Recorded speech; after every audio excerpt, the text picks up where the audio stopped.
Classic കാറുകൾ വെറും വാഹനങ്ങളല്ല, അവ ചലിക്കുന്ന ചരിത്രം തന്നെയാണ്. ആഡംബരത്തിന്റെയും പാരമ്പര്യത്തിന്റെയും പ്രതീകങ്ങളായി കണക്കാക്കപ്പെടുന്ന ഇവയ്ക്ക് ഇന്നും വലിയ പ്രാധാന്യം നിലനിൽക്കുന്നുണ്ട്. വണ്ടിപ്രാന്തന്മാർ എന്ന ജനങ്ങൾ വിളിപ്പേര് നൽകിയ ഒരു കൂട്ടം വാഹനപ്രേമികൾ ഇവയ്ക്ക് പിന്നാലെ പോകുന്നുമുണ്ട്.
പാരമ്പര്യവുമായി നമ്മളെ ബന്ധിപ്പിക്കുന്നവയാണ് വിന്റേജ് കാറുകൾ.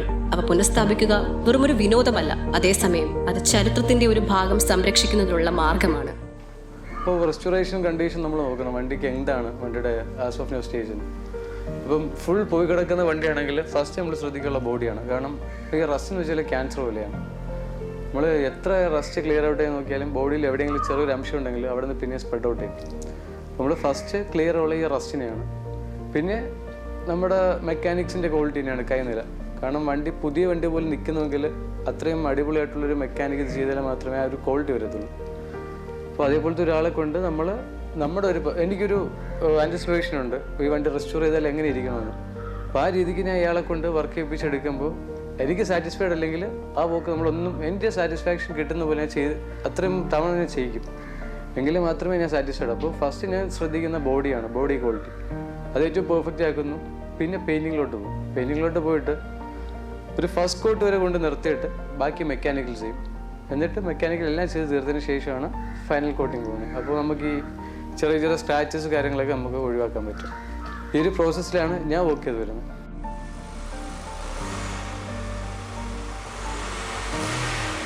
ഒരു കാർ പുനർനിർമ്മിക്കുക എന്നത് എളുപ്പമല്ല. ഒരു കാർ വർക്ക്ഷോപ്പിലെത്തി അതിന്റെ അഴിക്കൽ മുതൽ പെയിന്റിംഗ് വരെ എല്ലാം വളരെ സൂക്ഷ്മമായ പ്രക്രിയയാണ്.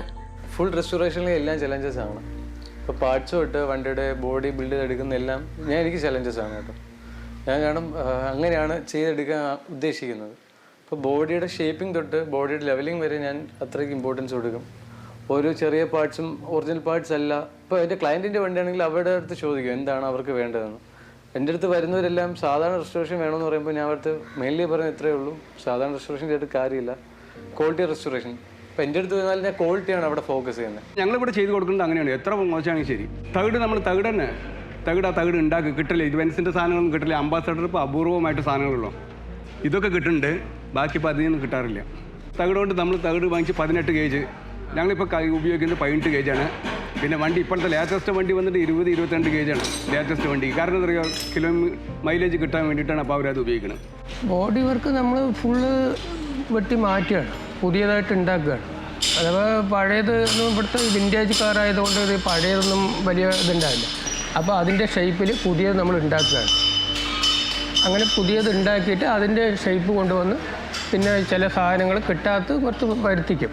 നമുക്ക് ഹാൻഡിൽ, ലോക്ക്, ഇങ്ങനെയൊക്കെ നമ്മൾ വെളിനാട്ടിൽ നിന്നൊക്കെ കുറച്ച് വരുത്തിക്കും.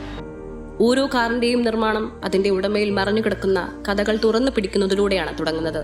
ഓരോ പോറലിലും തുരുമ്പിലുമെല്ലാം ഓരോ കഥ അടങ്ങിയിട്ടുണ്ടാവും. അതുകൊണ്ട് തന്നെ ഈ പ്രക്രിയയ്ക്ക് കഴിവ് മാത്രമല്ല, കാറിന്റെ പാരമ്പര്യത്തോടുള്ള ആഴത്തിലുള്ള സ്നേഹവും ആദരവും ആവശ്യമാണ്. പുനർനിർമ്മാണത്തിന് ശേഷം വണ്ടി പുറത്തിറക്കുക അത്ര എളുപ്പമുള്ള കാര്യമല്ല. ഏതു കാര്യത്തിലെന്ന പോലെയും ഏറെ നിയമപരമായ നടപടികൾ ഇതിനെയും ബാധിക്കുന്നു.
അത് നമുക്ക് അതാണ് ഈ ഗിയർ മാനുവൽ എന്ന് പറയുമ്പോൾ ഈ പണ്ട് ഗിയറൊക്കെ മാറ്റി ആ ഒരു പവർ ഫീൽ ചെയ്യാൻ നമുക്ക് ആ ഗിയർ മാറ്റുമ്പോഴേ അത് ഫീൽ ആവും.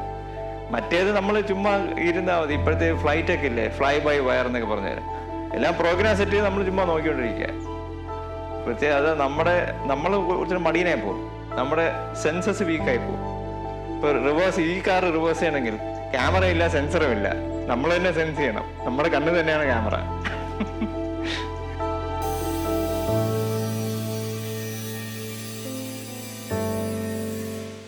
തങ്ങളുടെ പ്രിയപ്പെട്ട കുടുംബ പൈതൃകത്തെ വീണ്ടും ജീവിപ്പിക്കുകയാലും സിനിമകളിലേക്കും പരേഡുകളിലേക്കും വിവാഹങ്ങളിലെ ആനന്ദരഥങ്ങളായുമെല്ലാം ഉപയോഗിക്കാനായി അവയെ ശോഭയോടെ ഒരുക്കുകയാണെങ്കിലും പുനർനിർമ്മാണം താത്പര്യവും കൃത്യതയും ഒത്തുകൂടുന്നിടമാണ്.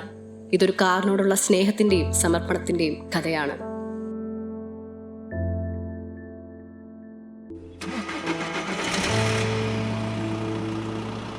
വിന്റേജ് കാറുകൾ പുതുക്കുന്നത് വെറും യന്ത്രങ്ങൾ ശരിയാക്കുന്നതല്ല, അത് ചരിത്രവും കലയും കൂടാതെ ഈ കാലാതീത വാഹനങ്ങളുമായി ബന്ധപ്പെടുന്ന മനുഷ്യകഥകളെയും സംരക്ഷിക്കുന്നതാണ്. കഴിവുറ്റ കരകൗശലങ്ങളിലെ കൈകളിൽ സത്യമായ സൗന്ദര്യം ഒരിക്കലും മങ്ങില്ലെന്ന് തെളിയിച്ചുകൊണ്ട് ഈ കാറുകൾക്ക് രണ്ടാമതൊരു ജന്മം ലഭിക്കുന്നു.